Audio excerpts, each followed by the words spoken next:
Penyu muncul tak pakai cangkang, datang jauh mengejar udang. Untuk yang nusuk dari belakang, kamu itu adalah pecundang. Danau berbau terasa anyir, airnya ditaruh di dalam cangkir. Buat musuh yang suka nyinyir, lebih baik kalian menyingkir. Dengarkan khutbah Ustadz ini. Bagaimana dan kenapa kita ini harus menghabisi cicak. Inilah alasannya Zuma dan teman-temannya. Alasan dari Kiai Arab.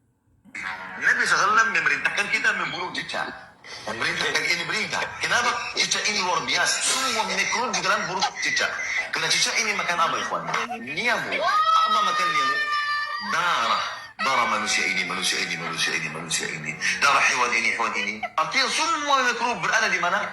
Di darah. Kemudian berkumpul di mana? Di perut nyamuk. Nyamuk dimakan oleh apa? Cicak. Oleh karena itu Nabi SAW memerintahkan kita membunuh cicak.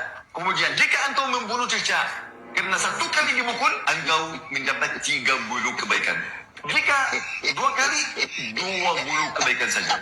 Jika engkau memukul 3 kali sampai dia bunuh, maka 10 kebaikan saja. Bayangkan, Nabi berikan untuk engkau ganjaran pahala jika engkau membunuh hewan dalam 1 kali saja. Jika dalam 3 kali, hanya 10 saja. Nabi SAW memerintahkan kita membunuh cicak. Bagaimana dengan di Amerika ndak ada nyamuk dan cicak juga nggak ada, apalagi di Eropa nggak ada nyamuk, nggak ada cicak.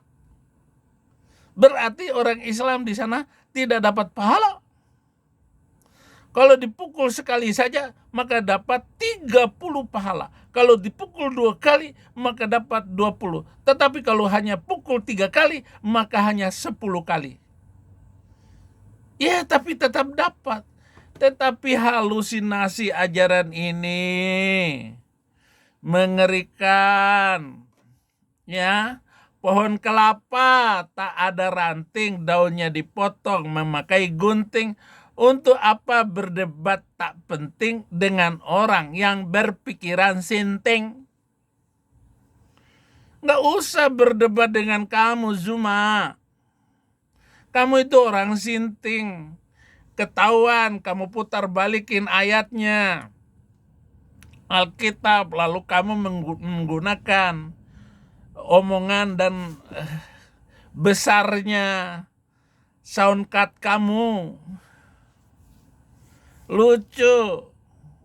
Muslim menginginkan saya berdebat dengan mereka. Hewan marmut terlihat imut makan buah yang rasanya kecut. Ada musuh dalam selimut, hanya mampu jadi pengecut. Apa hari mu'alaf sedunia? Di mana datanya, dalilnya bahwa ada perintah untuk mengadakan hari mu'alaf sedunia? Itu hari Natal. Kalau mau hari mu'alaf, ya pakai kalender Hijriyah. Jangan pakai kalender Miladiyah. Kamu mempermalukan agamamu sendiri. Kenapa kamu menyebut 25 Desember hari mu'alaf sedunia? Untuk apa? Untuk menghentikan laju orang-orang Muslim meninggalkan agama rame-rame. Idza jaa nasrullahi wal fath, apabila datang pertolongan Allah dan kamu mendapatkan kemenangan yang luar biasa. Wa ra'aitan nasa yadkhuluna fi dinillahi afwaja, dan kamu akan melihat orang masuk Kristen mengikuti agama Allah dengan berbondong-bondong. Malulah sedikit saudara-saudaraku yang Muslim. Kucing Anggora bulunya lebat, sangat suka memakan donat. Aku kira orang yang hebat, namun rupanya hanya pengkhianat. Yang pengkhianat terhadap ajaran, olok-olok terhadap agama sendiri. Sekarang kamu menuduh saya mengolok-olok agama. Sementara saya begitu takjub, sementara saya tunduk sekali dengan baik kepada Islam maupun kepada Kristen. Saya tunduk, saya mengikuti ajaran itu dengan baik berdasarkan dalil. Obat tabib sangat manjur, badan sakit ditutup selimut. Kusangka teman yang jujur, rupanya musuh dalam selimut. Serem juga itu mengikuti agama sebelah ini, saudara. Iya, masa dibilang seperti itu? Ya saya nggak mau lah. Setara dengan Eh, laki-laki. Kenapa? Karena dia adalah rekan. Saya tidak mau menghina Islam. Hanya mengikuti apa yang tertulis. Misalnya, bagaimana nabimu itu bersetubuh dengan mayat dalam kubur. Datanya ada. Saya membeli buku hadis itu sampai 15 juta. Tambah lagi 5 juta saya beli dari Beirut. Saya dikirim. Makan jengkol, tajam baunya, bau bagai api dupa. Mendekat kalau ada maunya, sudah kita tolong, dia lupa. Saudara-saudara yang beragama Islam, tinggalkan keyakinan itu pada tanggal 25 Desember 2025 karena ganti Tuhan.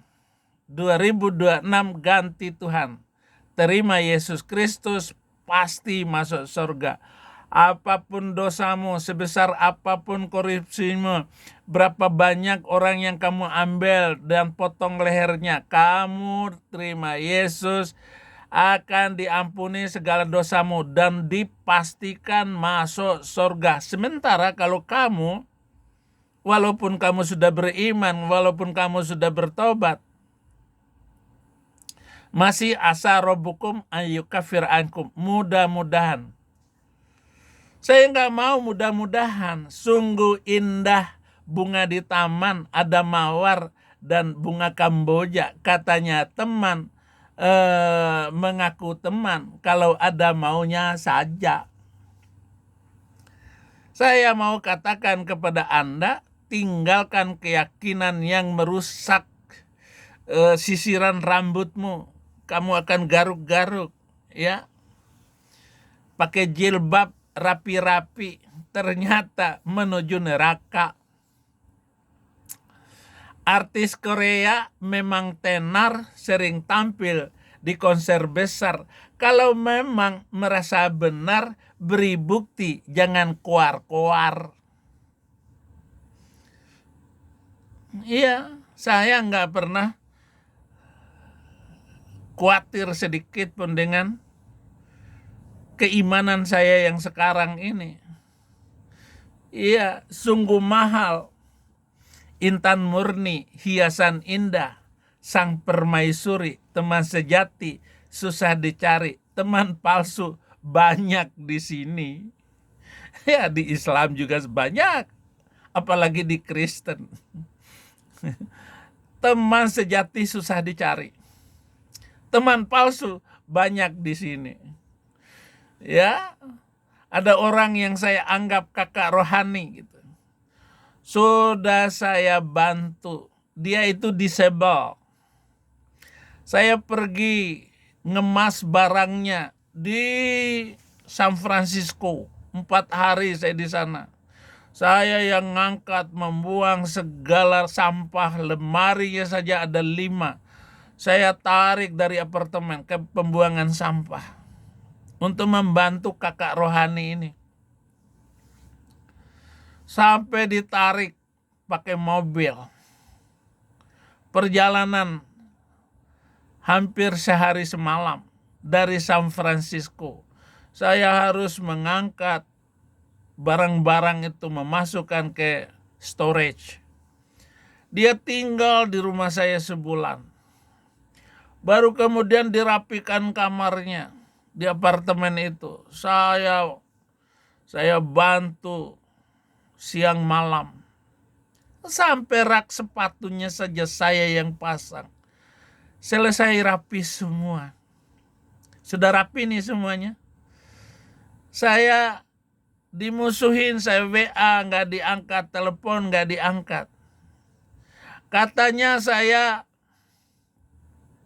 karena saya selingkuh dengan janda, kata dia. Selingkuh dengan janda. Janda mana? Janda muda, jandanya para remaja yang maunya menang sendiri. Sampai sekarang saya kapok bersahabat dengan teman-teman palsu. Semula saya berbakti kepada dia untuk menjadi kakak rohani saya. Memang lebih tua dia 3 tahun di atas saya. Pendeta. Makanya hatiku, kenapa kamu kok disakiti terus sama orang, saudaraku? Hai diriku, bukan saudaraku, diriku, jiwaku, napasku. Suka sekali ditipu orangnya. Ini kebanyakan micin jadi kalut, lempar petasan macam orang bengis, badan licin bagaikan belut, punya alasan tak habis-habis. Itulah teman palsu. Teko ceret asal Donggala, tinggal 1, boleh dibeli, keras banget kepalanya. Lewat itu Batu Kali. Batu Kali Palalo. Jangan suka menghina. Terima kasih ya. Video saudaraku tentang apa tadi? Pahala mematikan cecak. Ajaran Nabi. Sengaja saya ambil video ini supaya saya tidak perlu buka Alkitab, buka hadis, dan buka Al-Quran. Kan video mereka, bukan video saya kan. Ya tinggal dilurusin. Jadi ustadz-ustadz ini, Zuma, kalau kamu mau viral, coba lompat dari Monasnya. Saya mau lihat video kamu lompat dari Monas itu. Tapi saya percaya kamu langsung innalillahi wa inna ilaihi rajiun, dan kamu nggak pusing lagi dengan mempertahankan keyakinanmu yang penuh dengan gombalan gambulun. Terima kasih, Tuhan memberkati.